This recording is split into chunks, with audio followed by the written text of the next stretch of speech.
Queridos, eu quero continuar a nossa conversa da semana passada, mas antes eu quero ler uma história, para a gente ver se consegue entender um pouco mais daquilo que falamos. Quem somos, lembra? Evangelho de Marcos 10, 17. Marcos 10, 17. A epígrafe desse texto, epígrafe é o nome que está lá em cima. É um jeito chique de falar, né? Epígrafe. A gente pode falar o tema, o texto, o nome. Mas se você vê um teólogo metido a besta falar, a epígrafe, uma vez o cara falou isso, eu fiquei, que é isso, meu Deus do céu? Fui pesquisar e descobri, e agora eu falo porque eu sou chique também, né? A epígrafe do texto aqui em cima, o nome, né, diz assim, o jovem rico. O nome da história, o jovem rico. Para a gente resumir aqui, o nome da história, o jovem rico. História bem conhecida. Vamos ler a história aqui. E pondo-se Jesus a caminho, correu um homem ao seu encontro e ajoelhou-se. Perguntou-lhe, bom mestre, que farei para herdar a vida eterna? Respondeu-lhe Jesus, por que me chamas bom? Ninguém é bom senão um, que é Deus. Sabes os mandamentos? Não matarás, não adulterarás, não furtarás, não dirás falso testemunho, não defraudarás ninguém, honra o teu pai e tua mãe. Então ele respondeu, mestre, tudo isso tenho observado desde minha juventude. E Jesus, fitando-o, amou-o e disse, só uma coisa te falta. Vai, vende tudo o que tens, dá aos pobres e terás um tesouro no céu. Então, vem e me segue. Ele, porém, contrariado com essa palavra, retirou-se triste, porque era dono de muitas propriedades. Então Jesus, olhando ao redor, disse aos seus discípulos, quão dificilmente entrarão no reino de Deus pessoas que têm riquezas. Ô, mistério. Ô, menino, você toca para nós ali. Então vamos lá. Qual que é a história? A história é que um jovem rico, um jovem religioso, foi atrás de Jesus para saber como ele herdaria o reino do céu. Como ele iria para o céu, como ele teria a salvação. Foi correndo para Jesus e disse, bom mestre, o que hei de fazer para herdar a vida eterna? E Jesus, mas por que me chama bom? Se não só um que é Deus. Conhece os mandamentos? Não matarás, não adulterarás, não dirás falso testemunho, honra teu pai e tua mãe. Ele disse, sim, conheço. Tá bom, então te falta uma coisa. Vende tudo o que você tem, dá aos pobres e me segue. Essa foi a história que lemos. Queridos, mas preste atenção agora, tem alguns detalhes que eu queria compartilhar com vocês, para a gente entender o que Jesus está falando com a gente nessa história. Primeiro é o nome, é o tema, é o título, é a epígrafe, que está lá em cima, que diz, o jovem rico. Olha que coisa interessante. A Bíblia diz que ele era um jovem rico. Mas e aí, Alessandro, o que tem a ver? Tem a ver que ele não era rico, totalmente. Porque existia um vazio nele. Que ele correu atrás de Jesus para saber como preencher. A Bíblia diz nessa história que ele era um jovem religioso. Ele era crente. Ele era religioso, porque ele correu atrás de Jesus e falou assim, bom mestre. Então também conseguimos entender que ele reconhecia a Cristo. Ele sabia quem era Jesus. Sabia que ele era bom. Sabia que ele era mestre. E sabia que ele tinha o caminho para a vida eterna. Estão conseguindo entender comigo? Nós estamos aqui fazendo uma exegese do texto. Outra palavrinha estranha, né? Exegese. O que é isso aí? Sabe o que é isso? É interpretação. A gente está tentando entender. Se por acaso ouviu algum teólogo metido a besta falar assim, exegese, a gente já sabe o que é. É interpretação. Tem umas palavras bobas aí que antigamente eu vi o povo pregar e falar assim, o que é isso? Eu fiz, fazer um parênteses aqui. Eu sou juiz agora, juiz arbitral, né? E fiz o curso, né? E estava estudando e estava lendo a apostila, né? Para fazer a prova. Meu Deus do céu, mas o negócio é complicado. O pessoal colocava uns termos lá que eu procurava no dicionário e quando eu ia ver era mais ou menos assim. Você agiu errado. Só que ele falava de um jeito que eu falava assim, que é isso? O sangue de Jesus tem poder. Complicada a nossa língua portuguesa. A nossa língua acho que é uma das mais difíceis que tem. Tanta conjugação, de tanta interpretação. Né? Então vamos interpretar agora esse texto aqui. Então o primeiro ponto, era um jovem rico, mas não muito rico. Porque ele foi correndo atrás de Jesus e perguntou, bom mestre, o que hei de fazer para ele dar a vida eterna? Então esse jovem, ele tinha uma consciência, que Jesus era bom, que Jesus era mestre, e que Jesus tinha o caminho da salvação. Ele vivia angustiado, precisando de algo, e ele sabia que Jesus podia dar. E Jesus falou assim,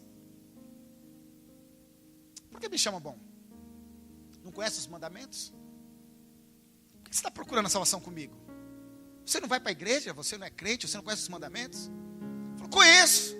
E a coisa interessante dessa história é que os judeus, eles achavam que eles seriam salvos por cumprir a lei, por cumprir os mandamentos. A salvação vinha através da lei, dos mandamentos. Ele falou, eu cumpro os mandamentos, Senhor. Isso eu faço desde a minha meninice, desde quando eu era pequeno, eu faço isso. Preste atenção, queridos. Preste atenção. Ele fazia tudo certo. Ele era rico. Ele conhecia Jesus. Ele conhecia quem era Jesus, o que Jesus podia fazer por ele. Mas ele não seguiu a Cristo. Ele tinha uma preocupação, ele tinha um vazio, ele não sabia. Olha que interessante. Os judeus acreditavam que a salvação vinha através das obras, através do cumprimento da lei. E aquele jovem cumpria a lei desde criança. Só que ele não tinha certeza da sua salvação. Ele não tinha certeza. Eu começo a olhar esse texto, começo a imaginar por que esse jovem era assim. Sabe por quê, queridos? Porque quanto mais a gente faz, mais a gente quer fazer. Nunca está bom. Como assim, Alessandro? Eu vou dar uns exemplos para você. Preste atenção. Você começa e compra um carro. O primeiro carro que eu tive foi um Fusca 74, azul calcinha. Isso em 98. 98 eu tive um Fusca 74, azul calcinha. Tinha uma volta e meia de folga no volante. Você dirigia ele assim, ó. Aquela música lá, como que é aquela? Era assim que a gente dirigia aquele. Ele tinha uma volta e meia de folga no volante. Batido dos quatro lados. Esse foi o primeiro carro que eu tive. Não tinha freio de mão. A gente parava ele, tinha que virar e encostar ele na guia. Retrovisor ali do lado também não tinha. A porta não fechava. E você ligava ele com qualquer coisa. Com a chave de casa você ligava ele. Era assim o nosso Fusca. Era assim o nosso Fusca. Eu fui comprar o carro, eu vi só duas coisas. Olha, meu Deus do céu. Eu via se o banco reclinava, porque eu queria reclinar o banco, né? E pagar de boy, né, cara? Eu vou ficar agora. Então, e os Fuscas normalmente não reclinavam o banco. Então eu entrava, a primeira coisa que eu via é se ele reclinava. Reclinou o banco e se tinha rádio. Acabou. Não vi se estava bom o motor, não via nada. Então esse foi o carro que a gente teve. E muito feliz naquele Fusca, né? Namoramos bastante, eu namorava, catava, coisa linda. E aí, tá bom, esse foi meu carro, Fusca. Amava ele, gostava. Depois eu tive um Chevetezinho, que aí a fumaça entrava dentro do carro. E aí o escapamento, eu tinha que dirigir ele com os vidros abertos. Porque se fechasse os vidros eu morria. A fumaça, parecia aquele carro da corrida maluca lá, que andava aquela fumaça dentro do carro, aquela fumaceira. Né? E aí as coisas foram acontecendo e tal. Resumindo a história. Carro duro, volante. Aí eu comprei um carro para a Tabata, presente de aniversário para ela. O primeiro carro zero que eu comprei na minha vida foi para a Tabata. Dei para ela de presente de aniversário. E aí tinha ar-condicionado, tinha direção hidráulica, tinha vidro elétrico, era 4 portas. Oh, aleluia! Era carro de crente. E aí, bom, aí eu dei para ela esse carro e eu tinha um Golzinho, sem direção hidráulica, duro. Meu Deus do céu, depois que eu dirigi o carro com direção hidráulica, eu falei, como o povo vive com um carro sem direção hidráulica? Como eu consegui viver com isso? Depois que eu tive um carro com automático, como que vai ter um carro que troca marcha? Depois que você tem um carro com ar-condicionado, você fala assim, mas como eu vou viver com um carro sem ar-condicionado? O cara fica besta, rapaz. Andava com um Fusca velho aí. Mas é assim, queridos. Eu estou dando esse exemplo, a gente vê. Porque antigamente a gente ia lá, tomava suco. Comprava suquinho lá, que tomava, a boca ficava roxa. Lembra disso aí ou não? Meio quilo de açúcar, porque o negócio não adoçava, não tinha gosto de nada. Você comprava aquele suco, fazia aquela jarrona assim. Ele tinha sabor, o sabor dele estava escrito de laranja. Só que a cor era de limão, o gosto era de tangerina, né? Não, era um negócio assim meio que... E tomava suco, aquele suco de manhã, arroz, feijão, um zoião frito, né? Sabe o que é o zoião, né? O ovo frito, né? Um ovo frito, e era bom demais. Hoje em dia é Coca-Cola, né? Quanto mais a gente tem, mais a gente quer, né? Eu fiquei sabendo aí que teve gente aí no bazar aí, que foi lá, eu fiquei sabendo, não, vou entregar agora. Eu estou vendo o pessoal arrumando as coisas lá, daqui a pouco eu vi o Anderson com a roupa. Daqui a pouco eu olho ele com outra roupa. Eu falei, ele tirou o tênis dele, colocou lá no bazar para vender, pegou um outro novo lá que tinha no bazar. Tirou a calça que ele estava, pôs lá e pegou uma calça nova. Tirou a camiseta que ele estava, pôs lá e pegou uma camiseta nova. Tirou a blusa que ele estava e pôs uma camiseta. Se trocou lá trabalhando. Já estava vestido, mas queria coisa melhor. Vocês estão conseguindo entender o que eu estou falando, querido? Quanto mais a gente tem, mais a gente quer. Antigamente a gente tinha uma televisãozinha desse tamanho assim, ó. Hoje agora a televisão zona gigante, fica até desproporcional, né? Minha mãe é uma benção. Eu amo minha mãe. E aí minha mãe é o seguinte, ela mora numa casa bem pequena, né? Então a sala dela é quase o tamanho da bateria aí. E a televisão gigante. Eu falei, mãe, mas que é essa televisão aí? Televisão zona gigantesca. Não é ruim, tem nada disso. Entenda o que eu estou falando aqui. Não é ruim. Só que isso é nossa alma, ela nunca se sacia. Quanto mais a gente tem, mais a gente quer. Quanto mais a gente tem, mais a gente quer. Então esse jovem era rico, ele tinha tudo. Ele era crente, ele cumpria a lei, mas ele queria mais. Quanto mais a gente tem, mais nunca a gente está saciado. Nunca a gente está saciado. Por quê? Porque essa é a alma humana. A alma humana só tem uma coisa que sacia ela. Sabe o que é? O Espírito Santo. A presença de Deus. Porque o homem foi feito para ter comunhão com Deus. O homem foi feito para viver com Deus. Deus criou o homem à sua imagem, conforme a sua semelhança. E a Bíblia diz que todos os dias, na viração do dia, Deus descia naquele banquinho da praça. Deus estava sentado lá no banquinho da praça, com uma cuia de chimarrão, pegando o seu iPhone, jogando o Candy Crush, esperando chegar lá Adão. E conversava com Adão. Tinha um relacionamento com ele. E quando aconteceu o pecado, o homem morreu. A palavra no original, para aquela que está escrito morte, é necro. Aí que vem o necrotério. Né? Já ouviram falar disso? Não. Necro quer dizer morte, né? no seu original. Então, necro quer dizer separado. Então, o homem foi separado de Deus. O homem foi separado de Deus. Desde então, o homem tem essa necessidade de preencher algo. Tem um vazio que existe nele. Queridos, esse vazio só vai preencher com Deus. Não adianta querer preencher em outro lugar. É só com Deus que ele preenche. E olha só que interessante. Não é a igreja que preenche isso aí. Não é a religião que preenche isso aí. Porque aquele jovem era religioso. Ele cumpria todos os mandamentos, cumpria todos os ritos. Ele cumpria tudinho. Ele disse, não, isso eu faço desde pequeno. Mas ainda existia um vazio dentro dele. Ainda existia algo ruim ali que precisava sumir. Não adianta também conhecer Jesus, porque ele conhecia. Reconhecer Jesus, não adianta. Não adianta saber que Jesus é bom, não adianta. Não adianta falar assim, não, eu amo Jesus. Não adianta falar, eu gosto de Jesus. Não adianta falar, eu sirvo Jesus. Porque esse jovem fazia tudo isso. Ele cumpria os mandamentos certinhos.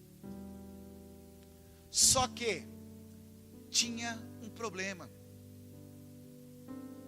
Ele tinha um vazio. Ele não tinha certeza da sua salvação. Ele não sabia se ele estava salvo. Mesmo cumprindo tudo. E é assim, queridos, a nossa vida. É assim a nossa vida. Eu conheço pessoas, queridos, que vivem com um salário mínimo e reclama da vida que está difícil. E eu conheço pessoas, queridos, que ganham muito dinheiro. Mas muito dinheiro. Pensa em muito dinheiro. Multiplica isso aí. É isso aí. E reclama que a vida está difícil. Reclama que a vida está difícil. Eu conheço pessoa que mora numa favela, queridos. E reclama que a vida está difícil. E eu conheço pessoa que mora em mansão, com piscina. E reclama que a vida está difícil. Quanto mais tem, mais quer. Não sacia. Porque só uma coisa pode mudar, pode saciar. É Deus. Eu conheço pessoas que moram na favela, queridos. E vivem feliz, cantando, contente, alegre, queridos. Contentes, alegres. Porque não tem problema nenhum morar em favela. Eu cresci basicamente em uma periferia de São Paulo. Minha mãe mora lá até hoje. Meus primos, não tem problema nisso. O problema tem em você não ter paz dentro do seu coração. Porque eu conheço muita gente rica que se mata. Pode prestar atenção, queridos. Veja aí o povo dando tiro na cabeça, torta direita. Com fama, com dinheiro, riqueza, poder. Se matando aí. Aquele ator agora de Hollywood, o Robin Williams. O cara famoso. Um monte de filme. Se matou. Queridos, eu costumo dizer o seguinte. A pior coisa é ter dinheiro sem ter Deus. Pior coisa. Porque quando você não tem dinheiro, você ainda coloca a culpa no dinheiro. Ah, se eu tivesse dinheiro, as coisas iam ser diferentes. Ah, mas é que está assim porque eu não tenho dinheiro. Porque se eu tivesse dinheiro, eu fazia isso. Ah, eu queria ganhar na Mega Sena. Vou abrir um parênteses e falar nisso. Eu sonhei com os números. Eu estou pensando em jogar, mas a Tabata não deixou. Vai que é da Mega Sena. Sonhei com os números assim. Já pensou assim? Se eu ganho. Então, pessoal, vou jogar na loteria. Quero ganhar um dinheiro. Porque aí porque a gente coloca a culpa no dinheiro. Mas e quando você tem dinheiro? Você vai colocar a culpa em quem? Você vai falar que o problema está onde? Por isso que essas pessoas se matam, queridos. Por isso que elas dão um tiro na cabeça, usam drogas, se afundam nas drogas. Por quê? Porque tem um vazio lá dentro. que só preenche com Jesus, só preenche com Deus. É o vazio de Deus, é o vazio existencial. Mas preste atenção numa coisa, queridos. Isso é maravilhoso. Olha só. Esse jovem então vem atrás de Jesus e diz assim para ele: ei, Jesus, me ajuda. Eu preciso acabar com essa coisa que está dentro do meu coração, que está aqui no meu peito, com essa dor. Eu preciso disso. Preciso ser ajudado, aliviado, sanado, salvo de mim mesmo. E Jesus falou: faça o seguinte, pega tudo que você tem, dá aos pobres, vende, dá aos pobres e me segue.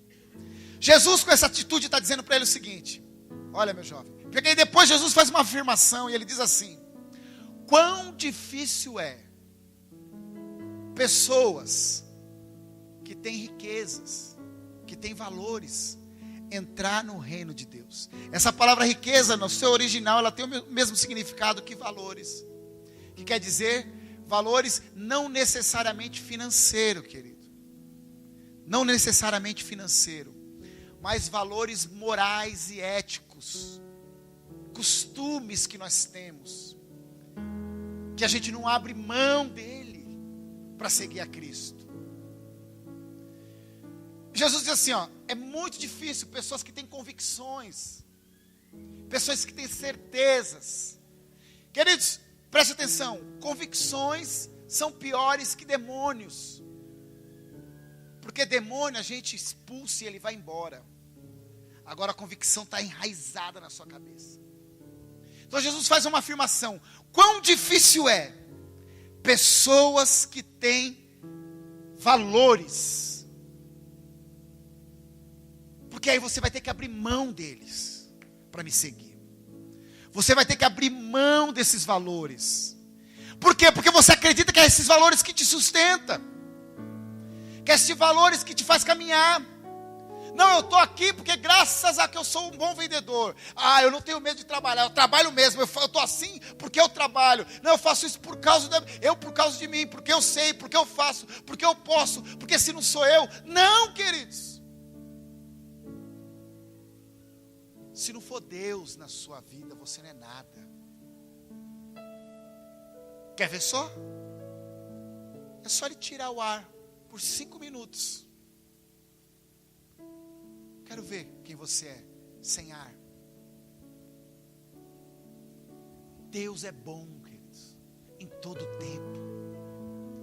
Deus nos ama, independente do que a gente faz, nem que a gente é.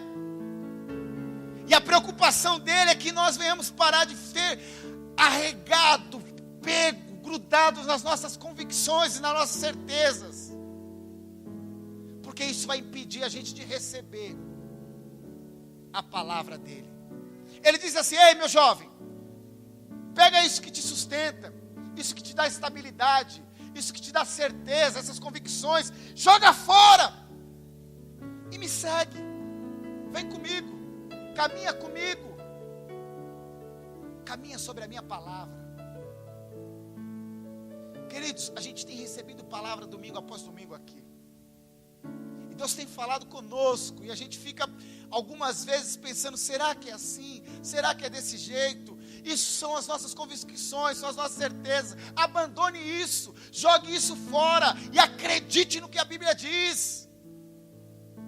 Acredite no que a Bíblia diz. E o que a Bíblia diz, Alessandro? Romanos 5, 17 e 18. Porque se pela ofensa de um só a morte veio a reinar por esse, muito mais os que receberem a abundância da graça e o dom da justiça reinarão em vida por Cristo Jesus. Aquele jovem chegou e falou assim: Jesus, o que eu faço para herdar o reino do céu? Jesus, como eu faço para ser rei no céu? Está a resposta aí, ó. Os que receberem a Jesus reinarão em vida, agora, aqui. O lugar de vocês reinar é agora. é aqui. Mas como, Alessandro? Lembra que eu falei para vocês que todo dia Deus descia lá na viração do dia para conversar com o homem? Lembra? E aí o que aconteceu? O homem pecou e todos, sem exceção, foram destituídos da glória de Deus. Todo mundo já nasceu pecador. Todo mundo já nasceu debaixo do pecado adâmico. Nós costumamos dizer, esse é o pecado original.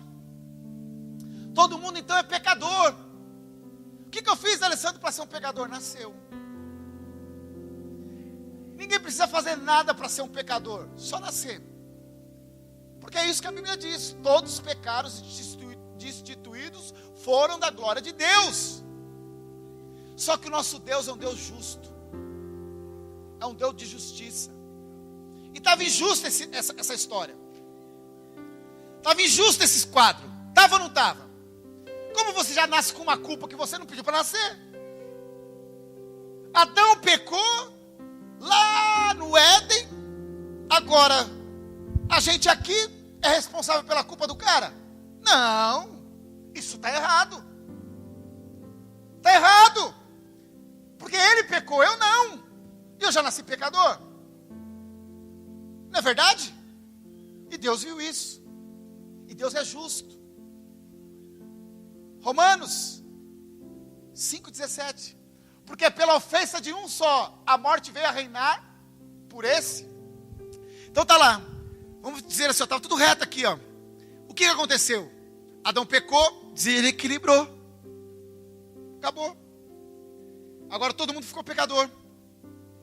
E aí ele diz assim, ó. O que você fez para ser um pecador? Nada.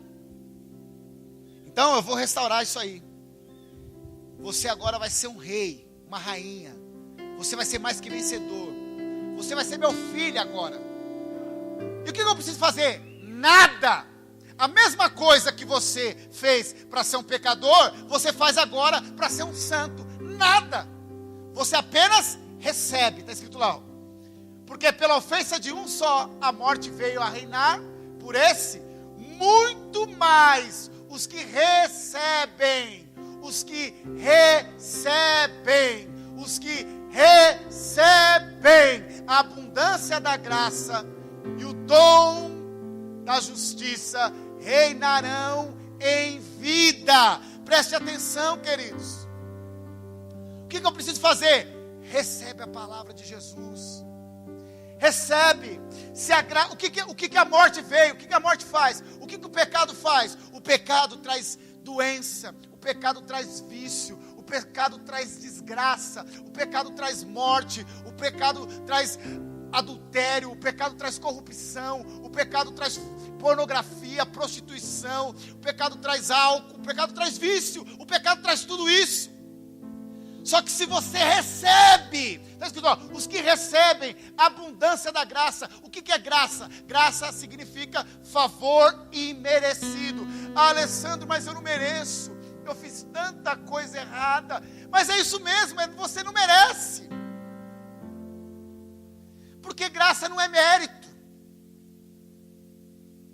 Graça, é favor imerecido. Está lá, ó, todos que receberem. O que eu preciso fazer? Recebe isso. Recebe no seu coração. A abundância da graça e o dom da justiça reinarão em vida em Cristo Jesus. Está dizendo o seguinte, ó. Se a morte, se o pecado trouxe coisa ruim para a sua vida, recebe agora o que Jesus está falando. E muito mais do que as coisas ruins que você viveu, você vai viver bom agora. Muito mais do que você viveu, você vai viver coisas boas agora. É isso que a Bíblia está dizendo. Qual que é o nosso problema? Que nós, algumas vezes, somos igual aquele jovem rico. Presta atenção nesse mistério. Ele era rico e não sabia. Nós somos ricos e não sabemos. Você é filho do rei. Ei, presta atenção.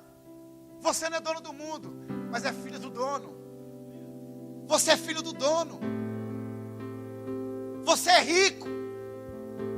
Ah, Alessandro, você está falando isso, mas eu estou com a minha conta estourada, estou sem dinheiro, tenho coisa para pagar no final do mês e não tenho. E agora? Recebe! O que eu preciso fazer? Recebe. Só que sabe o que impede a gente de receber? As nossas convicções, o nosso orgulho, o nosso ego. Eu sou assim, eu nasci assim, eu vou morrer assim. Gabriela, não, queridos. Mude a sua maneira de pensar. Mude o seu jeito. Preste atenção, vou dar um exemplo aqui, para ficar fácil para a gente entender o que é graça. Você está na sua casa e chega um telegrama. O seu tio, avô, que morava lá longe, morreu. E deixou uma herança para você. 100 milhões de dólares. Eu não ouvi nenhum amém aí, glória a Deus. Receba esse negócio aí. Vou falar de novo. Você recebeu uma herança de 100 milhões de dólares. Oh, glória. E aí então, nessa carta está escrito que você tem que ir lá buscar esse dinheiro no Banco Safra, lá em São Paulo, na Avenida Paulista. E você fica feliz. Estou milionário, glória a Deus, aleluia, aleluia. Estou milionário, né? Ficou feliz, vai correndo, liga para fulano, liga para ciclano, estou milionário, eu ganhei dinheiro. E vou embora, agora vou embora. E aí é o seguinte, pega o carro, vai correndo ali no posto, para o carro ali no posto de gasolina e fala assim, enche o tanque aí que eu estou milionário. Glória a Deus, cadê o dinheiro? Não, estou milionário, mas eu estou sem dinheiro agora, mas depois eu te pago. Não, rapaz, é milionário, o problema é seu, que você tem que pagar. Aí você corre então, vai ali, pega dinheiro emprestado com paga o enche o tanque, vai embora, e aí chega no pedágio, para no pedágio, tem que pagar o pedágio. Não, mas eu sou milionário, mas tem que pagar, cara, você é milionário, mas e daí? Você tem que pagar. Paga o pedágio, vai correndo, chega lá em São Paulo, chega no banco, entra, aí vai correndo no banco, vai entrar na porta, aí o guardinha vem lá e fala assim, tem alguma coisa de metal na bolsa aí, alguma coisa, moeda, chave? Aí tem umas moedas que tiram as moedas do bolso, põe aqui, põe a chave, celular, vai passar. Tem mais alguma coisa de metal aí? Tem aqui o relógio, tira o relógio. Aí passou na roleta. Aí chega lá pro cara que trabalha no caixa e fala assim: eu sou fulano de tal. Eu vim aqui, mostra a correspondência, aí pronto. Aí quando vê, milionário, estoura balão, tapete vermelho, e aí champanhe, e. Milionário, vem aqui, por favor. E senta lá na mesa e todo mundo, milionário. E você senta na mesa, eu sou o milionário, eu quero meu dinheiro. Calma, mas é assim, não é assim. O senhor tem conta nesse banco? Não. Não precisa abrir conta no banco. Mas como assim? Tem que abrir conta no banco. Então eu quero abrir conta, mas não é assim que abre conta. Você precisa trazer esses documentos. Aí ele vem com a listinha lá. Traga esses documentos. Aí você pega aquela lista e fala, meu Deus do céu. Aí você volta, vai lá, liga para alguém aqui, manda um fax, manda por e-mail. Agora não usa mais fax, agora é e-mail, né? Manda por e-mail, escaneia. Agora a gente é chique, né? Escaneia o negócio aí e manda por e-mail. Antigamente era fax, né? Põe no fax. Agora é escaneia aí, põe no e-mail, manda por e-mail. Aí você escaneou tudo, juntou todos os documentos. E quando você vai lá, o banco está fechado. Aí você tem que esperar o outro dia. Aí no outro dia você levanta cedo, vai correndo, bate na porta, alguma coisa de metal no bolso, você esqueceu o celular, tira do bolso, entra, dá o documento, ele aí assina aqui, assina ali, e ponto, o senhor abriu a conta. Então agora dá meu dinheiro. Calma, daqui 15 dias chega o cartão na sua casa. É assim que funciona, não é assim que funciona? E o dinheiro é seu, você é milionário, mas existe um procedimento para você usufruir desse seu 1 milhão aí. Conseguindo entender? Então, queridos, é o seguinte, vocês são milionários. Vocês não entenderam o que eu falei? Vocês são milionários. Vocês não entenderam o que eu falei? Vocês são milionários. Vocês são milionários. Só que precisa ter um procedimento, queridos, para a gente usar isso. Agora, olha só, preste atenção. Eu não recebi nenhum telegrama. Eu vou fazer o seguinte, eu vou fazer a mesma coisa que você fez. Vou abrir conta no banco. Vou fazer o mesmo procedimento. Vou abrir a conta no banco e vou chegar lá sem ter 1 milhão na minha conta, sem ter 100 milhões na minha conta. Vou falar assim, eu quero 100 milhões. Eu vou ganhar o dinheiro só porque eu abri conta no banco? Vou? Não. Eu não faço para ter. Eu já tenho, por isso eu faço. Conseguiram entender o que eu estou falando? Você não vem aqui na igreja para ser abençoado. Você já é abençoado. Por isso você vem aqui. Você não precisa vir aqui, né? Você não precisa dar dízimo na igreja para você ser abençoado, porque você já é. Deus já te abençoou. Você dá porque você é abençoado. Eu vou dar dízimo, eu vou dar oferta, eu vou vir aqui no culto adorar a Deus, levantar a mão e louvar a Ele, cantar para Ele, agradecer a Ele, porque eu já sou abençoado. Ah, Alessandro, sou nada, mas eu vou dar só um motivo. Você está vivo. Você está aqui, porque nesse exato momento, existem pessoas deitadas num leito de hospital, que daria tudo para estar aqui no seu lugar. Nesse exato momento, tem pessoas que estão amputando membros do seu corpo, sem perna, sem braço, sem vistas, não escutam, e daria tudo para estar sentado aqui no seu lugar. Então só esse fato você já tinha que estar agradecendo a Deus, porque Deus é bom em todo tempo. Em todo tempo Deus é bom. Mas o que eu preciso fazer, Alessandro? Receber, acreditar, crer. Ele está dizendo lá, porque se pela ofensa de um. Queridos, o que você fez? Quando alguém fala para você assim, você é ruim, você fala, eu sou mesmo. Você é orgulhoso, você fala, sou mesmo. Você é arrogante, sou mesmo. Você é mentiroso, sou mesmo. Você não vale nada, não vale o mesmo. Quando o povo fala de mal de você, você recebe numa boa. Aceita sem questionar. Ainda fala assim, ainda sou mais ainda mesmo. Agora, quando alguém fala assim, você é santo, você é puro, você é milionário, você é mais que vencedor, aí você fica, será? Será que eu sou mesmo?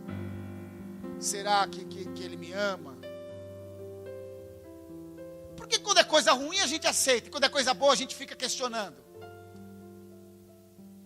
Não, queridos, é a Bíblia que diz que em Cristo Jesus você é mais que vencedor. Romanos 5,15, abre lá para a gente, por gentileza. Romanos 5,15. Mas não é assim o dom gratuito como a ofensa, porque se pela ofensa de um morreram muitos, muito mais a graça de Deus e o dom pela graça de um só homem, Jesus Cristo, abunde muitos. Queridos, preste atenção. Jesus morreu para você ter vida e tê-la em abundância. Você é mais que vencedor. Você é um sucesso. Você é abençoado. Você é valente, guerreiro. Deus te ama. Deus não é diabo. Deus não quer o seu mal. Deus quer o seu bem. O que eu preciso fazer, Alessandro? Receber. Precisa receber, acreditar, declarar sobre a sua vida. Eu declaro. Efésios 1:17.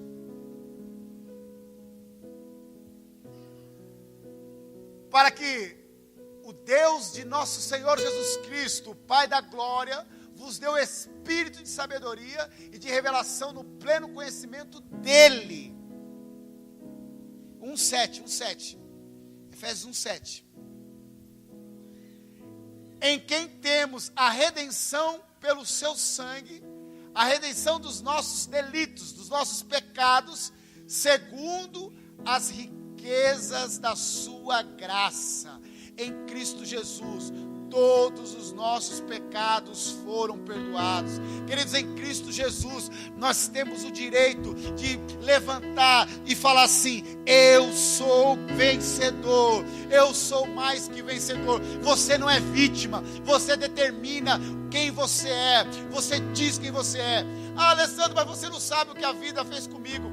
Você não tem poder nenhum para influenciar no que a vida fez com você, mas você tem poder para influenciar no que você vai fazer com o que a vida fez com você. Você não pode influenciar no que a vida fez com você, mas você pode influenciar no que você vai fazer com o que a vida fez com você.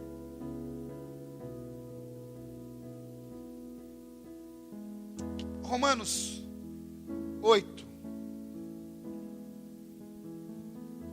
Portanto, agora nenhuma condenação há para os que estão em Cristo Jesus. Porque a lei do Espírito e da vida em Cristo Jesus te livrou da lei do pecado e da morte. Você está livre. Você está livre.